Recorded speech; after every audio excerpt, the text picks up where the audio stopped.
A couple, they find a Negroes for sale sign. Let's put it up.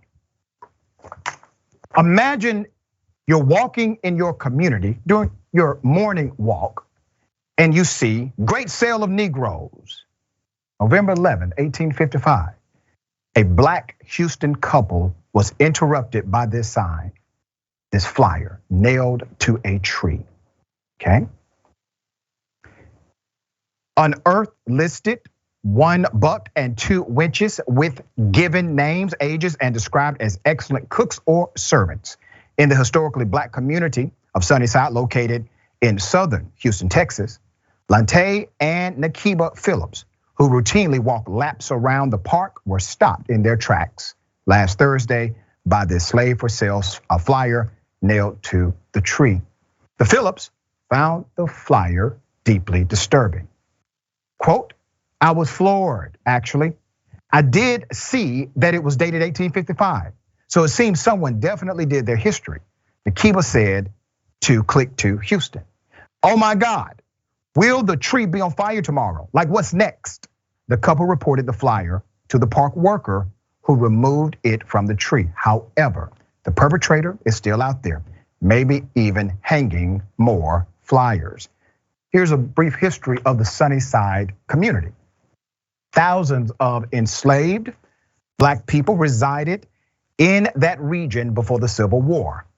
In 1912, H.H. Holmes plotted the land and founded the community where black people began to settle. Yet, after surviving decades of racist violence and annexation, someone thought it clever to remind the black residents where they came from. Leaders in the community are standing up. Let's put up the first one. Travis McGee, a civic leader with Sunnyside. They are now raising their voices. They have a message for the alleged hate crime. McGee said, and I quote, we want them to know that those days been over. And this is not a plantation. This is our home. This is our community. That's how we treat it, and that's how they're going to treat it. Tracy Stevens, president of the Sunnyside Civic Club, provided details on past surveillance budgeting for the park. Stevens said, and I quote, back in April this year, we had a contractor come out and inspect the whole park area to put up surveillance cameras and give city council members the price and stuff.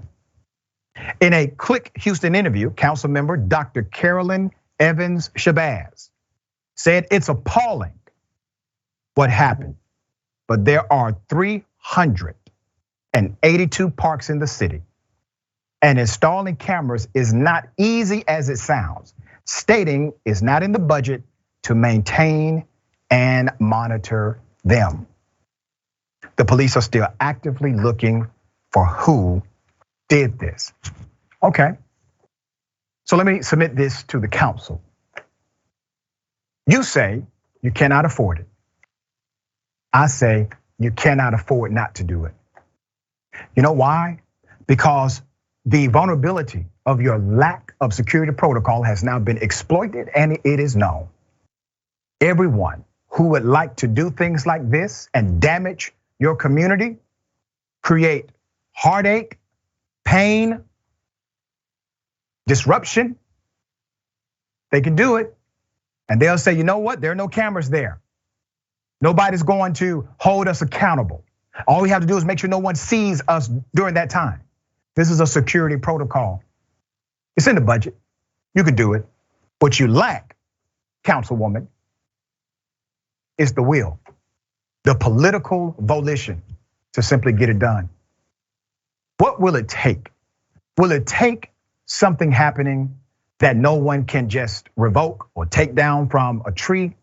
What will it take before you realize that these are the warning signs before something else happens, typically in communities like yours? I encourage the leaders to continue to press their city council. The money is not their money, it's yours. The community wants surveillance in that area, and they should have it. Ben, thoughts here? Yeah, I mean, there's like two big layers to this. First and foremost, one of the things that police officers did during Black Lives Matter protests was they tried to get a warrant for everybody that was in a particular area during a particular period of time, from like cell phone companies and like other big data companies that would be able to say, hey, these are all the people that were here during this time frame. It's funny how they don't think of that for this type of situation where there's gonna be far less people that were specifically right there within a time frame between the last time somebody saw the post without that sign and the last time somebody saw it with it, right? Like, so like, let's be clear, the technology exists even without setting up cameras, and it's already there. Some of the police departments across the country have already used.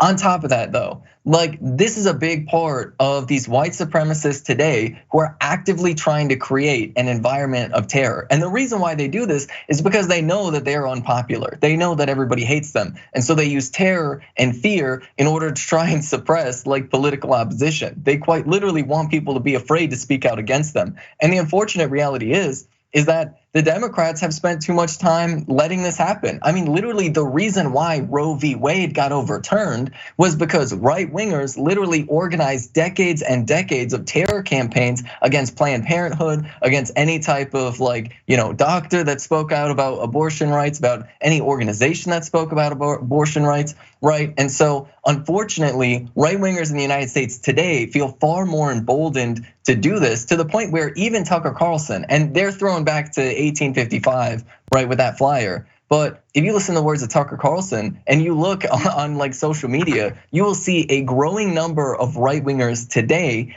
actively comparing the United States today to Weimar Germany in a celebratory tone, in a positive tone. They see, right? They see different parallels and they're like, hey, wouldn't it be great if we followed the same path literally as Nazi Germany? And that's exactly what this is. It's about creating terror and it's about pushing this white supremacist mentality and really trying to get people to assume that things are only gonna get worse and to terrify people out of making sure that they get better. Agreed.